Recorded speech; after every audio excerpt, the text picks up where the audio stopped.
नमस्कार मेरी प्यारी लॉयल फैमिली, मैं हूं मिस्टर जीटी और आज के पॉडकास्ट में आपके लिए एक और बहुत ही डरावनी कहानी लेकर के आ चुका हूं। तो स्टोरी को शुरू करें उससे पहले मैं आपसे कहूंगा कि अगर अब तक भी आप हमारे यूट्यूब चैनल के दोस्त नहीं बने हैं तो चैनल को सब्सक्राइब करके इस रिश्ते को दिल से मजबूर कीजिए ताकि हर रोज आपको जबरदस्त कहानियां मिल सके। और जितने भी लोग कहानी को सुन रहे हैं वे जल्दी से एक अपना प्यारा सा कमेंट जरूर कर दे। तो चलिए स्टोरी को शुरू करते हैं। तो साथियों, आज की कहानी है अंडमान निकोबार द्वीप का भयानक रहस्य। अंडमान निकोबार द्वीप समूह भारत के पूर्व में स्थित अपने खूबसूरत समुद्र तटों और घने जंगलों के लिए प्रसिद्ध है। लेकिन इस स्वर्गीय द्वीप के एक कोने में एक ऐसा रहस्य छिपा है जिसे जानकर आपके रोंगटे खड़े हो जाएंगे। इस द्वीप के एक सुदूर गांव में एक आदिवासी समुदाय रहता था जिनकी अपनी ही परंपराएं और रीति रिवाज थे। गांव के लोग कहते थे कि वहाँ एक पुराना मंदिर है जो अब खंडहर बन चुका है।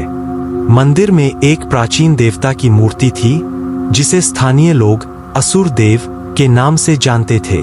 कहा जाता है कि वह देवता अत्यंत क्रूर और भयानक था। कई साल पहले गांव में अकाल पड़ा था। गांव के लोग भूख से मरने लगे। तब गांव के मुखिया ने मंदिर जाकर असुर देव की पूजा की और उनसे सहायता मांगी। असुर देव ने उनकी प्रार्थना सुनी, लेकिन बदले में उन्होंने एक भयानक शर्त रखी। असुर देव ने कहा कि हर पूर्णिमा की रात को उन्हें गांव के एक बच्चे की बलि चढ़ानी होगी। मुखिया ने मजबूरी में यह शर्त मान ली। हर पूर्णिमा की रात को गांव के लोग भय और दुहक में डूबे रहते थे क्योंकि उस रात किसी न किसी का बच्चा बलि के लिए चुना जाता था। यह सिलसिला कई वर्षों तक चलता रहा, लेकिन एक दिन गांव के कुछ वीर युवकों ने इस काले जादू का अंत करने का निश्चय किया। उन्होंने मंदिर में जाकर असुर देव की मूर्ति को तोड़ने का प्रयास किया। जैसे ही उन्होंने मूर्ति पर पहला वार किया, एक भयंकर गड़गड़ाहट हुई और मूर्ति से काले धुएं का बादल निकला। उन युवकों ने देखा कि असुर देव का भयानक रूप उनके सामने प्रकट हो गया। युवकों ने किसी तरह साहस जुटाया और मंदिर में रखे एक पवित्र शस्त्र से असुर देव पर वार किया।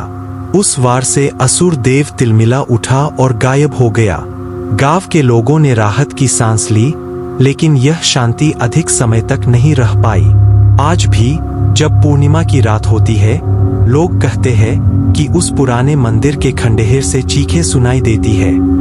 गांव के लोग उस जगह से दूर रहते हैं और कोई भी उस रहस्य को जानने की कोशिश नहीं करता, क्योंकि कहते हैं असुर देव अब भी किसी न किसी रूप में वहां मौजूद है और वह अपनी बलि की तलाश में रहता है। गांव के लोग कहते थे कि जब भी किसी गांव में कोई अनहोनी होती थी तो उस मंदिर से अजीबोगरीब आवाजें सुनाई देती थीं। गांव के बुजुर्गों ने बताया कि सैकड़ों साल पहले जब एक बार गांव में भीषण अकाल पड़ा था, तब गांव वालों ने असुर देव से मदद मांगी थी।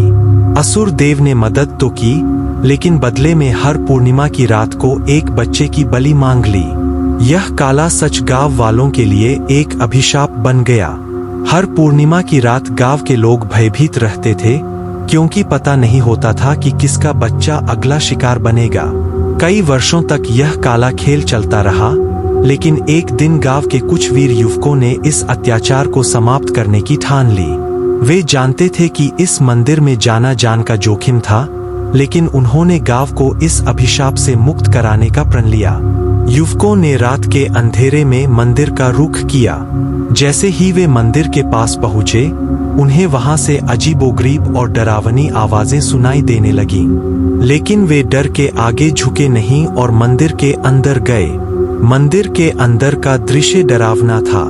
वहां के हर कोने में अजीब सी मूर्तियां और अंधेरा था। जैसे ही उन्होंने असुर देव की मूर्ति के पास पहुंचकर उसे तोड़ने का प्रयास किया, एक भयंकर गड़गड़ाहट हुई। असुर देव का भयानक रूप उनके सामने प्रकट हो गया। उसकी लाल लाल आंखें और तेज नाखून देखकर युवकों के रोंगटे खड़े हो गए। उसने युवकों को धमकी दी कि अगर उन्होंने उसे नुकसान पहुंचाया तो गांव के सभी लोग मारे जाएंगे। युवकों ने डर के बावजूद असुर देव पर हमला कर दिया। उन्होंने मंदिर में रखे पवित्र शस्त्र से उस पर वार किया।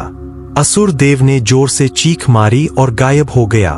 युवकों को लगा कि उन्होंने गांव को बचा लिया है, लेकिन यह शांति ज्यादा देर नहीं टिक सकी। हर पूर्णिमा की रात को लोगों को मंदिर के खंडहर से डरावनी आवाजें सुनाई देने लगीं। गांव वालों ने मंदिर के पास जाने की हिम्मत नहीं की और अब भी वहां की हर पूर्णिमा की रात को लोग अपने दरवाजे बंद करके घर में रहते हैं, क्योंकि उन्हें डर है कि असुर देव फिर से लौट आएगा। पूर्णिमा की रात थी, आसमान में बादल छाए हुए थे और गांव में सन्नाटा पसरा हुआ था। गांव के लोग अपने अपने घरों में दुबके हुए थे, दरवाजे बंद थे और खिड़कियां जमी हुई थीं। सबको डर था कि आज की रात कुछ भयानक घटने वाला है। कुछ दिनों से मंदिर के खंडहर से आने वाली डरावनी आवाजें फिर से तेज हो गई थीं और गांव वालों को लग रहा था कि असुर देव वापस लौट आया है। गांव के बुजुर्गों ने बताया कि यह आखिरी मौका है। अगर इस बार असुर देव का अंत नहीं हुआ तो पूरा गांव खत्म हो सकता है। गांव के सबसे वीर युवक राघव ने तय किया कि वह इस अभिशाप का अंत करने के लिए फिर से मंदिर जाएगा।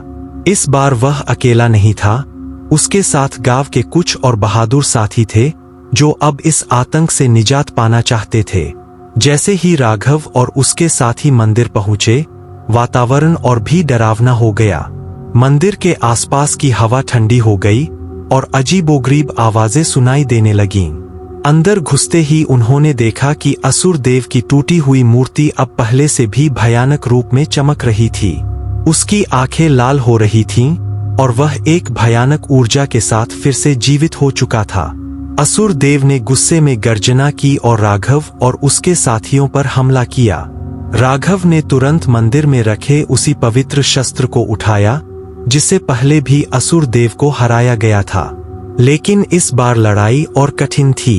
असुर देव ने एक एक करके सभी साथियों को गिरा दिया और अब केवल राघव ही बचा था। राघव ने अपनी सारी ताकत जुटाई। उसने याद किया कि बुजुर्गों ने कहा था असुर देव को केवल उस जगह पर वार करने से हराया जा सकता है जहां उसकी शक्ति का स्रोत था, मूर्ति के ठीक बीच में। राघव ने मौका देखकर पूरी ताकत से उस स्थान पर वार किया। जैसे ही शस्त्र मूर्ति के बीचों बीच लगा, एक जोरदार गड़गड़ाहट हुई और असुर देव चीखते हुए गायब हो गया। मंदिर के चारों ओर का अंधकार भी धीरे धीरे खत्म हो गया। मंदिर अब पूरी तरह से खंडहर में बदल चुका था और उस पर असुर देव का कोई निशान नहीं बचा था। गांव वालों ने राहत की सांस ली। राघव ने अपने साथियों को उठाया और मंदिर से बाहर निकला। गांव के लोग यह देखकर खुश थे कि अब उनका अभिशाप खत्म हो गया था। असुर देव की शक्ति को हमेशा के लिए समाप्त कर दिया गया था। लेकिन गांव के कुछ बुजुर्ग कहते हैं कि असुर देव पूरी तरह से नष्ट नहीं हुआ है। वह सिर्फ उस मंदिर से गायब हुआ है, लेकिन उसकी आत्मा अब भी जंगलों में भटकती है। जो लोग मंदिर के खंडहर के पास जाते हैं, उन्हें अब भी अजीब आवाजें सुनाई देती है। क्या असुर देव कभी सच में वापस आएगा, यह कोई नहीं जानता।